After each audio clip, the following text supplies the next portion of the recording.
The following program is a UWTV classic. From the University of Washington in Seattle, Upon Reflection.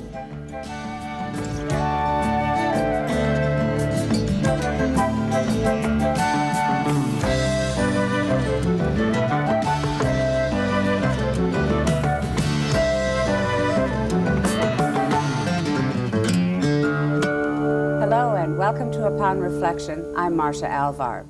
Richard Leakey is a member of one of the great dynasties of science. The work done by Richard and his parents has been responsible in large part for shaping and defining our understanding of human history. Their discoveries have made the Leakey name synonymous with the ongoing search for the story of our human origins. Richard Leakey lives in Kenya, where he is Director of Wildlife Services and a leader in the fight to make ivory as unpopular to buy as fur has become in recent years. Origins Reconsidered, In Search of What Makes Us Human, is his newest book, co-authored with Roger Lewin. It's a great pleasure to have you on Upon Reflection. Thank you. Nice to be with you. When you were just starting out as a scientist, if we had sat down to do an interview and I had asked you then, what makes us human, what would you have said? Probably what I would still say today, and that is principally our major distinction from other creatures, particularly our closest relative, the other apes, is the fact that we walk on two legs. We are habitually upright and have our hands free. But I think now I'm more impressed than I was 15, 20 years ago with the fact that we are almost distinct because of our culture and language. And although it's difficult to draw lines and say it's an absolute difference because other creatures are intelligent, other creatures do communicate, we do so in such a more sophisticated way that it really has set us apart in a very real sense. I was struck in reading your book by the parallels between your science and the search for what makes us human and the science of astronomy and how that developed. That in astronomy, when we first started looking at the stars, we were always at the center of everything, and it took a while for that to change. Yes, and I think for a lot of people it hasn't changed insofar as humans, and I think one of the concerns that I have had and still have is that most people see themselves as being here by some right, that we are the middle of things, that the world is at our service, we can dominate the planet as we have done without any sense of what this ultimately might do to our own survival chances. I think there is a need to humble people a little and get people to realize that we are simply one of many forms of life on this planet and subject to exactly the same rules as all the rest of them. You've said in this book that the differences are relative, not absolute, between us and apes in particular. And in one sentence in the book you say, we're really apes of an unusual kind. Well, I think that's true, and I think we are apes, and I think you must remember that the chimpanzee's closest relative is a human. The chimpanzee and the human shared a common ancestor 7 or 8 million years ago. There's nothing that has happened that stopped us being apes, and if we had done the criteria upon which we set up apes and humans by some independent agency, I don't think we would have been called a separate family. I think we would have been classified as very much the same family, merely a much more subtle difference.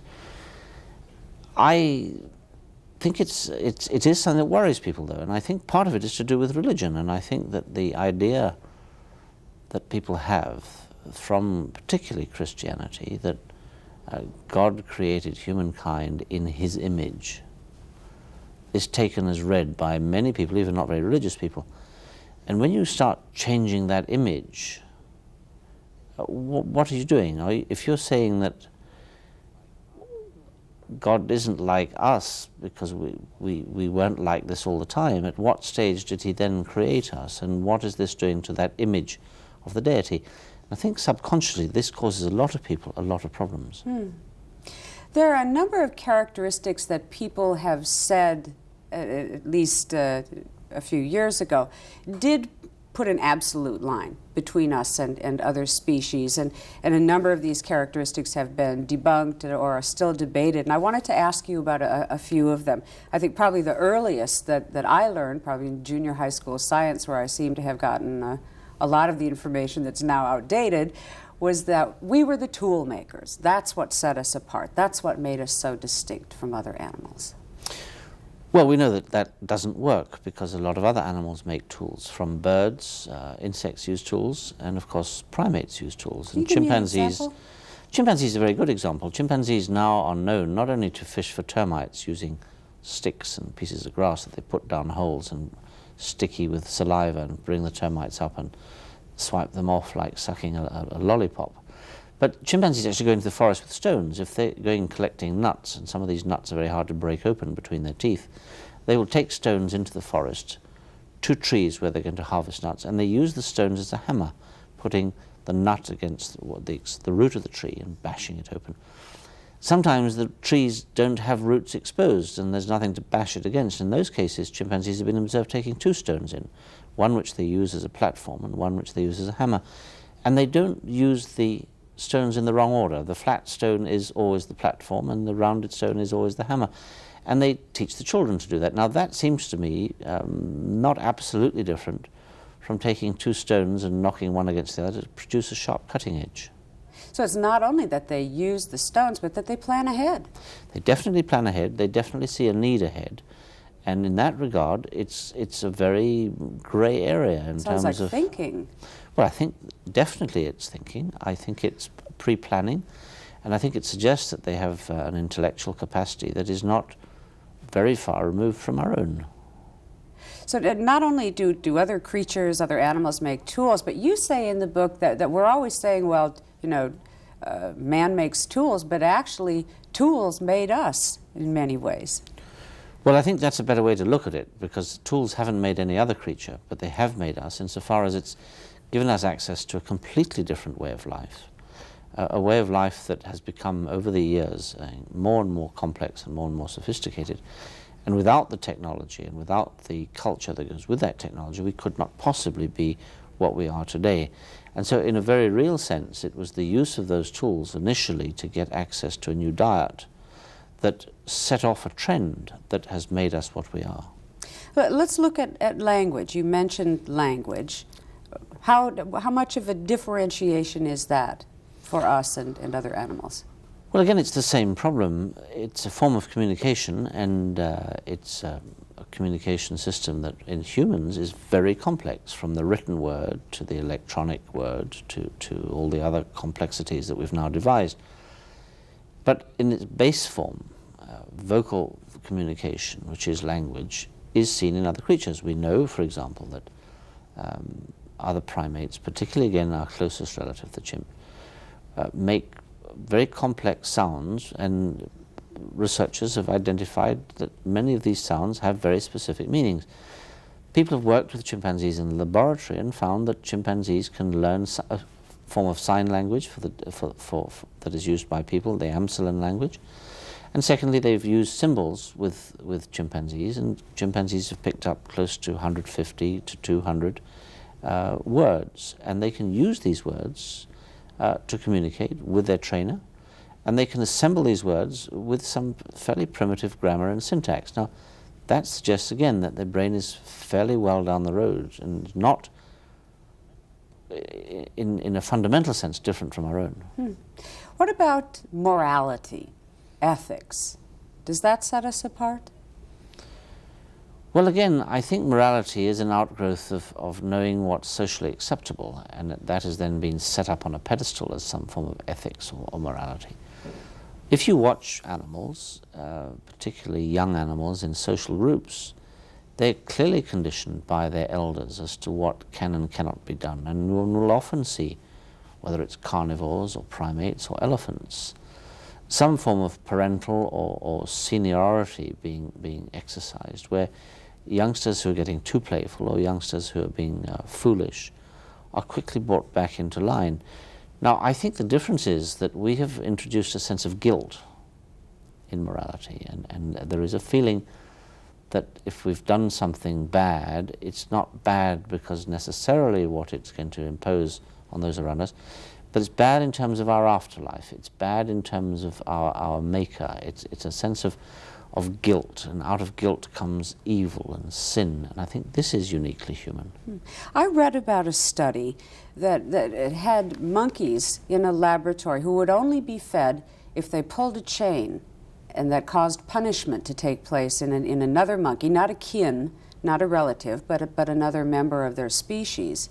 And that's the only way that they could be fed.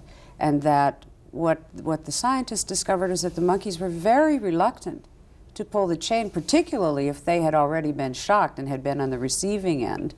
And that some monkeys would go for some weeks without food because they didn't want to pull the chain and inflict this punishment on one of their fellows. Well, I think you should think of it as again, part of the same process. They are, monkeys are like us, belong to a group known as primates. We are very socially bonding animals. We have a very strong sense of association with our type. We are clearly, and they are clearly, aware of pain and clearly aware that pain is unpleasant. And I think out of all this comes the picture that our ancestors 1.5 million years ago must have been certainly even more sensitive, more concerned than monkeys are. Perhaps not as convoluted as we are in terms of guilt. But I think this origin of humanness, which is a concern that we discuss in the book, is something that probably is very old indeed. And the reason I've raised it in the book is that human values change, and there has been a tendency over the last 15 years, since we first wrote a book called Origins, for scientists and anthropologists in particular to come around and say humanity's a recent event. It's even 70,000 years ago with Neanderthal, that probably they weren't humans. They were off the line and they didn't have our special characteristics. I don't think that's right. Another memory I have of learning about how we developed was that things sort of happened in a sequence. I mean, first we made some tools, and then we ended up talking some, and then culture was developed. And your book makes it very clear that it's all kind of a stew, that there's a constant interaction through our human history where all of these are involved, and then thrown in the fact that we interacted with one another. Well, I think we've tended, as evolutionary scientists, to oversimplify, particularly when popularizing science. I don't think one can really put one thing as more important than another. I think the development of tools, the expansion of the brain, the development of language, the cultural component, the environmental pressure, all of these things are almost certainly interrelated. One is probably sparking against another. And I think it's a complex adaptive strategy that is being followed. It's because it involves the mind, because it involves behavior, it's probably more complex in what's going to drive it than simply an increase in size, which is an evolutionary adaptation that some animals show, or an extension of the length of the teeth to increase the grinding surfaces of the molar teeth, which is another adaptive response.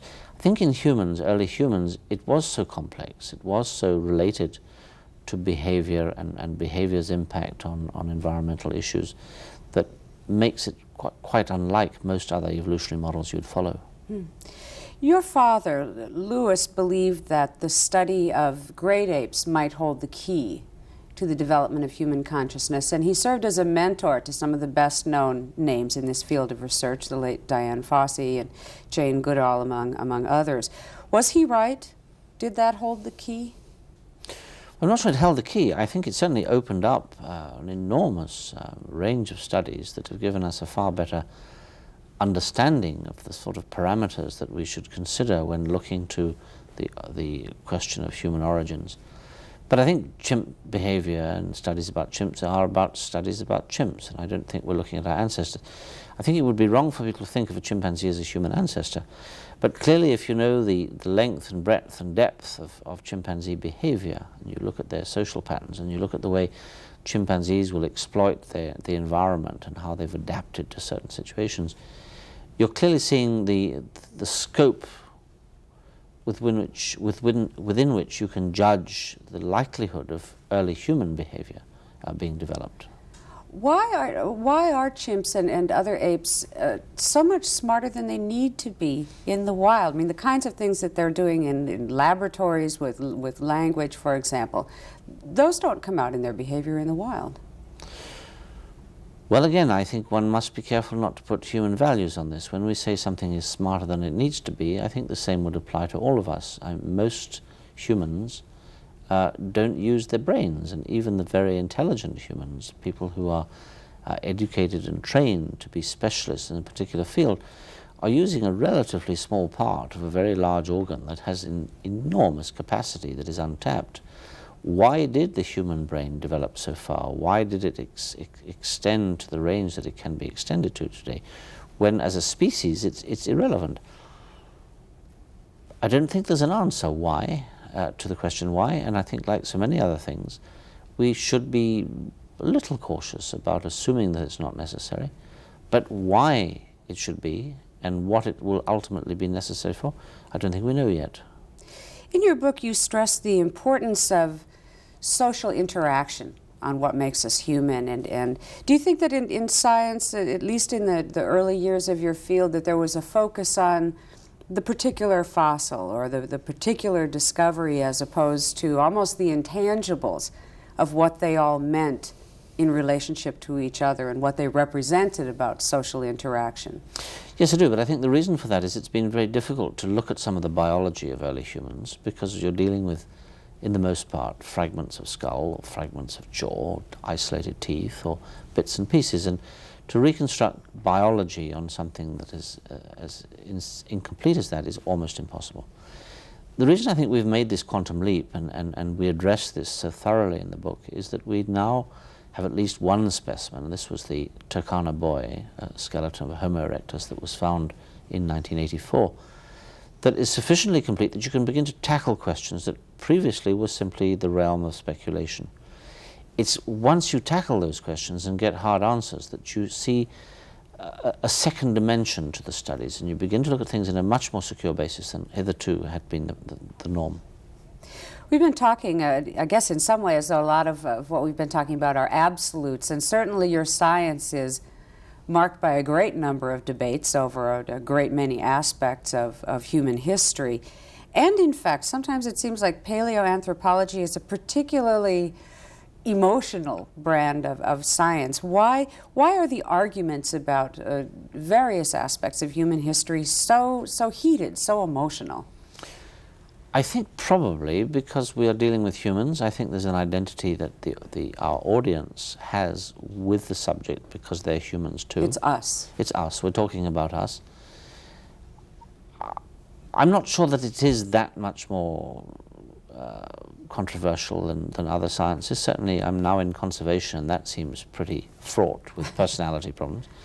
But yes, I think you're right, but I think it's the identity with us that's done it, and I also think there is a tendency, particularly for the print media, to concentrate on superficial issues because the technical issues are simply too difficult to put across at a popular level. And I think journalists have tended, when writing about discoveries, to avoid dealing with the significance of these discoveries because they're hard really to explain, and look at the fact that scientist A doesn't necessarily agree with scientist B, and that displays that there is a dichotomy of opinion. But people forget that it's the scientific issue and look at the personality issue. If you were in their shoes, I mean, would you have ways of making all of these scientific issues and discoveries more approachable for people? No, I don't think one could say that. I mean, I think it's an extremely difficult subject to popularize. I've given a lot of my career to trying to make it palatable by the public. But you have to really know the subject extremely well and be able to come up with analogies and come up with examples of life that you can accommodate in your story, which most journalists dealing with the enormous range of subjects that they have to deal with in the newsroom simply are not in a position to do. It's only a few science journalists who are going to have that capacity, and yet news about origins is news, and people want to know about it, and the editor is going to say, let's get a story on this discovery. But the poor fellow writing it, man or woman, is going to say, but this is not my field. I'll write about the discoverer, and I discovered that the discoverer doesn't like X, so that's part of the story. It's easier for them to write about that. Much easier. But I was surprised. I guess one of the great surprises that I had in reading about you and reading this book was that I guess I had assumed that you always wanted to be a paleo-anthropologist. It's your first love, and was really kind of surprised that for a great many years you resisted it. You really didn't want to have anything to do with it. No, I didn't want to have anything to do with it, and I actually now have little to do with it. I've in fact more or less departed the field because of my new job. But I think I didn't want to have anything to do with it because I was an adolescent male with an ego problem, and I saw my father particularly, but my mother as well, as very real threats to my future, in that if I wanted to become me and be recognized for what I could do as opposed to what they could do, I needed to get out of the shadow, get away from it. And so I was looking for something else that would give me that independence of identity, and it was not a very long search before I realized that the best way to make my way was to do what they did and try and succeed in the shadow, more challenging if you like. But it did take a little while. You described, it might have been in your autobiography, the relationship with your father as one of clashing antlers. And not only about the field of paleoanthropology, but you described your father once as a man with dual allegiance. A man born in Great Britain, had lived there for a good part of his life, but that you called yourself a nationalist, a man born in Africa, a man who lived in Africa. Well, it's a strange thing, and one that the longer ago it was, the harder it is to remember exactly what the issues were. But certainly he was born in Kenya, but he grew up in the colonial era. He grew up at a time when clearly the people of the country were in a different position to what they are today. This is not to say that he wasn't an African as well, and he had extremely close friends amongst the Kikuyu people. He spoke their language fluently.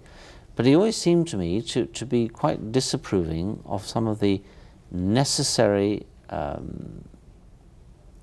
stages in developing a country. He was impatient with incompetence. He was impatient with nationalism. He was impatient with the politics of the day because he felt that it was setting things back from the sort of procedures and standards that he'd seen before.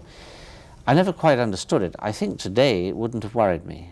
If one was in the same situation with the years under the belt that I now have, I wouldn't worry about it. But it's true of a lot of us on a lot of subjects. But as a 23-year-old, I was very perturbed by the whole thing. Another interesting fact about you that caught my eye, a statement that you made, was that you said for a while you doubted the value of your work and wondered whether people really cared about the science that you were practicing, and that only changed in the late 70s. Why did it change then? I think, well, again, it's a personal experience, but I think we all go through phases of self-doubt. It seemed to me at a certain point in the early 70s that we were simply dealing with very esoteric academic issues. There was no immediacy to them. There was no way that these issues were going to impact on society. And it wasn't until later that I realized that through popularization one could in fact give a great deal to people that were looking for something that they didn't have.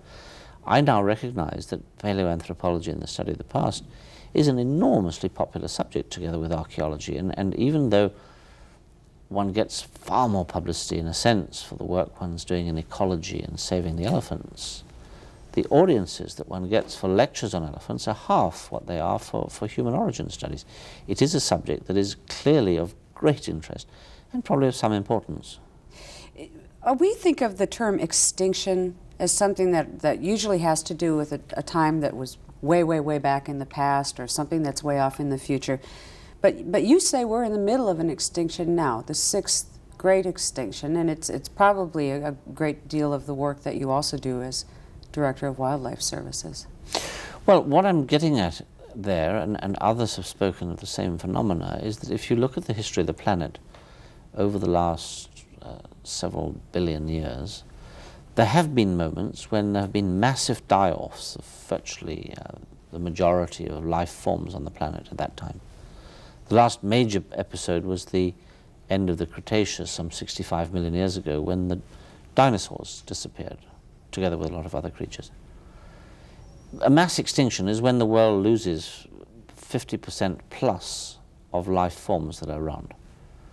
Projections today, based on industrial development, agriculture, pollution, etc., indicate that unless there's a dramatic change in the way we do things, the world will lose up to 50% of biodiversity in the next 3 to 4 decades. If we really do lose 50% of what's alive today in terms of species diversity over the next 50 years, the consequences will not be unlike a mass extinction. You feel a sense of urgency about this in the work that you're doing in Kenya, trying to save the elephant, trying to make sure ivory is not a commodity that's bought and sold easily. How can other people feel that same urgency? Is it important that other people feel that same urgency? I think it's very important, and I personally feel that the health of the planet and the health of this life support systems, water, air, and forest vegetation, is something that we should all be very, very concerned about. I don't think we can afford not to. There has to be a recognition that an unhealthy world will not support people either in the longer term. And if we're going to try to sustain our own species, we've got to keep the healthy planet going, and we've got to address some of the problems that we've created, and we've got to use the extinction rate as an indication of the health of the planet. Maybe that will be the subject of your next book. And if it is, I hope you come back and talk with me again. Richard Leakey, I want to thank you for being a guest on Upon Reflection. Mr. Leakey's newest book, Origins Reconsidered, In Search of What Makes Us Human. Thanks again. Thank you very much.